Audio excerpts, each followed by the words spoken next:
Petit bug de vidéo, je suis désolé. Ça arrive malheureusement. Donc on était au coup entre Abrasilera et Alco en bataille de blindes. Je vais repasser juste le coup. On a un chauve, on a un tapis pour 13,4 BB de Abrasilera. Et on a Alco qui snap call quasiment avec paire de 3. Donc je me rappelle que pendant le tournoi j'étais assez surpris du snap call. Étant pas forcément pro en MTT, ça me paraît un peu beaucoup de risquer la moitié de son tapis avec une paire de 3 face à Brasileira qui a, je crois, n'a jamais fait tapis pré-flop. Peut-être que je me trompe, mais il me semble pas. Elle a pas été non plus faux folle, elle a pas été super aggro. Elle a plutôt joué des petits pots en faisant des mines long bet, des choses comme ça. Donc c'est difficile d'évaluer un petit peu la range de push de à Brasileira. J'aurais tendance à dire qu'elle boitait des mains relativement correctes quand même. Maintenant, on voit qu'elle a boité J8, donc ça peut, en tout cas, ça m'aurait induit en erreur. Je pense que j'aurais foldé paire de 3 et c'est pas forcément la chose à faire ici dans ce spot. Maintenant, si on fait juste les maths pour regarder un petit peu ce qu'a Alco, si Alco a pris la bonne décision ou pas. Donc ici, on a Brasileira qui fait tapis. On a Alco qui a 12,4 BB à payer dans un pot qui va faire 27,3.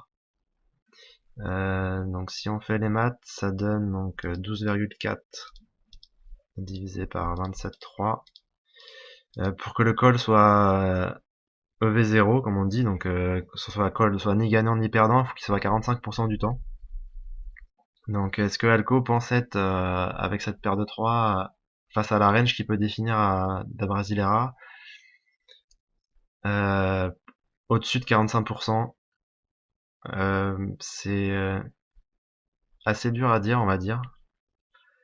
Alors moi, comme ça, sans avoir vu les mains, par défaut, donc là on a un petit outil qui est Poker Equilab pour calculer les ranges. Donc Alco à paire de 3, donc ça c'est standard. Moi comme ça, à Brasileira, j'aurais pensé qu'elle push que 30%, on va dire. Euh, ouais, ça me paraît correct comme range de push ici. Donc là, on a J8 qui est pas dedans. Donc déjà, ça peut déjà nous dire qu'elle push pas forcément, qu'elle push plus de 30%. Donc voilà, je vais mettre 30% pile, comme ça, c'est un peu mieux. Et si on fait le calcul, Poker Equilibre nous donne que Alco a 46% d'équité. Donc ce qui fait que son call est bon. Maintenant, il est très très légèrement EV+.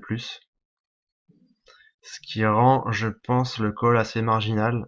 Parce que généralement, en MTT, je pense qu'on cherche des situations où on est plutôt très EV+. Et surtout, ça joue au niveau des stack size, donc au niveau de la taille du tapis. Alco risque la moitié de son stack pour un coup qui va être très légèrement EV+.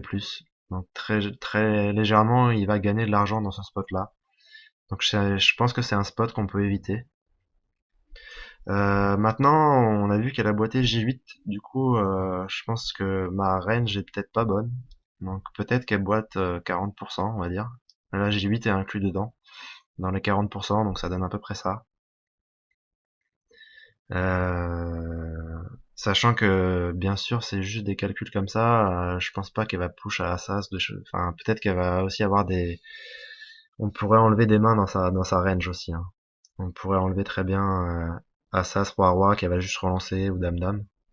On va le faire après, pour voir un peu ce que ça donne. Donc ici, ça donne Alco qui est, du coup, un tout petit peu plus favori.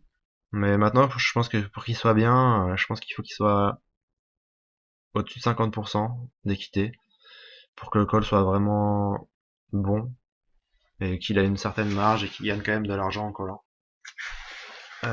Du coup, on va revenir sur la range d'A Brasileira. On va enlever Assas, Roi, Roi, Dame, Dame, qui je pense va raise et pas faire tapis. On va laisser la As-Roi quand même. Et puis on va peut-être du coup enlever des mains un peu faibles aussi. Dame 4, Dame 5 suité, et puis on va enlever Roi 7 off là. Donc ça me paraît une range correcte, on va dire. C'est pas, de toute façon c'est dur à évaluer, on va dire, parce que je pense que Loïc ni moi connaissent bien le jeu d'Abrasilera. Et si on fait ce calcul-là, ça donne Loïc qui est tout de suite supérieur si on enlève déjà les grosses mains. Donc le call de Loïc n'est pas si mauvais que ce que je pensais en tout cas. Et donc c'est déjà intéressant de voir quand on peut avoir des intuitions qui sont pas forcément les bonnes. Et du coup, bon, malheureusement Loïc a perdu son flip ici, mais son call n'était pas si marginal que ça, je pense. Maintenant, au vu des stack size, je pense qu'il aurait pu folder quand même. Mais parce que là, du coup, il se retrouve le short stack et même s'il est très compétent, je pense, en tant que short stack, c'est, il était deuxième en jeton. Certes, avec 27 BB, c'est pas énorme, mais il avait moyen d'aller au heads up sans prendre ce risque-là, je pense.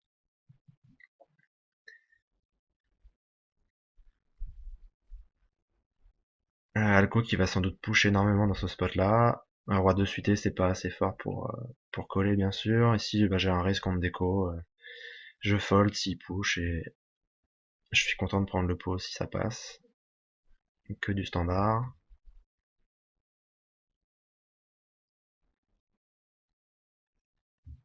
Loïc qui relance, bah, j'ai pas d'autre chose à faire que de folder. Là, ici, je pense que Loïc doit pusher au lieu de juste raise.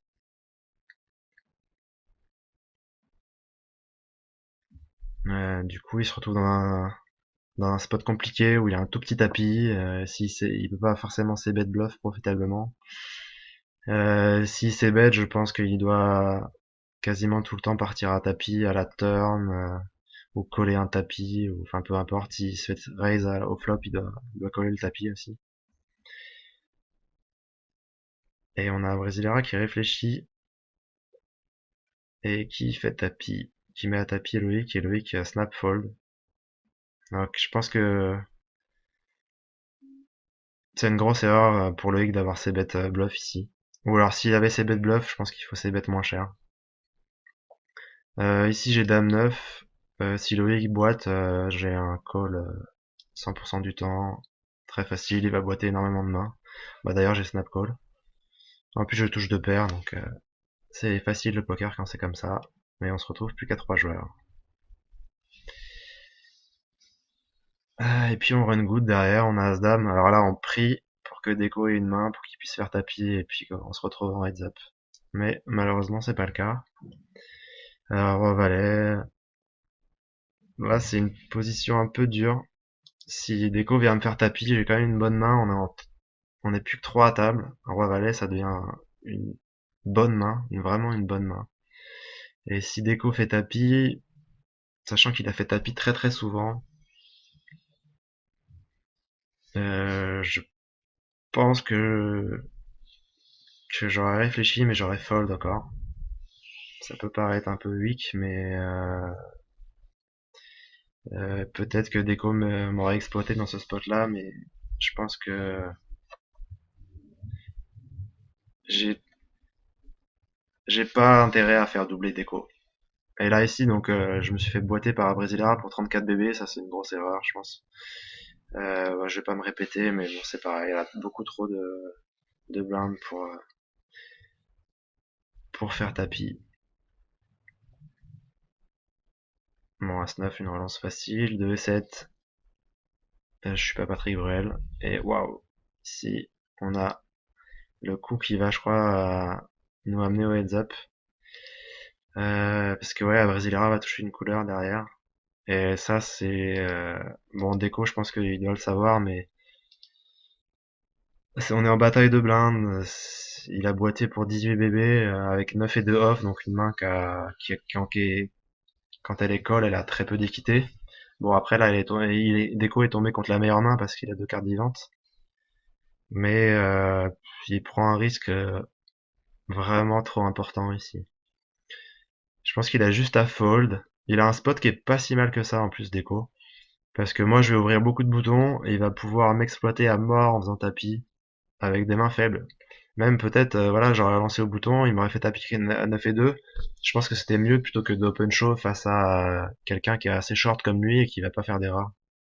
Alors c'est sûr que la plupart du temps il va prendre le coup hein, en faisant tapis avec 9 et 2, mais les fois où il est call, bah il a risqué trop avec une main super faible. Je préfère qu'il relance à 2,5, 3 BB parce que s'il pense qu'Abrasileira va très peu call et très peu le jouer, l'embêter, voilà, il a un meilleur risque-récompense à lancer 3 blindes préflop plutôt qu'à risquer l'intégralité de son tapis. Sachant que, bah, je me répète, mais il a vraiment une position où il peut me faire chier. Moi, je vais relancer des tonnes au bouton et il peut m'exploiter en boitant à mort. Et remonter un tapis, je pense, à plus de 30 BB s'il a un peu de réussite sur les spots. Donc là-dessus, bon, il fait une grosse erreur, je pense qu'il s'en doute. Bien sûr, il va faire folder souvent à Brasileira, mais malheureusement, il tombe sur pas de chance, sur As-Roi. Et du coup, on se retrouve en heads-up. Donc je vais arrêter cette petite troisième partie de vidéo. Je sais pas si je vais faire le heads-up. Ça va dépendre de vos commentaires un petit peu. Et surtout que ça risque d'être super long, parce que ça va durer 40 minutes. Ça va être dur de commenter toutes les mains, de commenter la dynamique, mais bon, après, si vous avez vraiment envie de le voir, ce heads-up, bah, il faut me convaincre sur le forum. Mais en tout cas, n'hésitez pas à donner comme la dernière fois des commentaires. Ça peut permettre déjà à tout le monde un petit peu de progresser, de voir si nos réflexions sont bonnes, sont pas bonnes, si s'il y a des choses si des joueurs ont des rides sur certains joueurs, ça peut être intéressant. Je pense notamment au coup avec Alco qui 3 bet petit contre AZ. Ça c'est un coup intéressant, je pense à analyser. Voilà. Bon, bah, je vous laisse là-dessus. À bientôt, peut-être pour de nouvelles vidéos. Allez, ciao.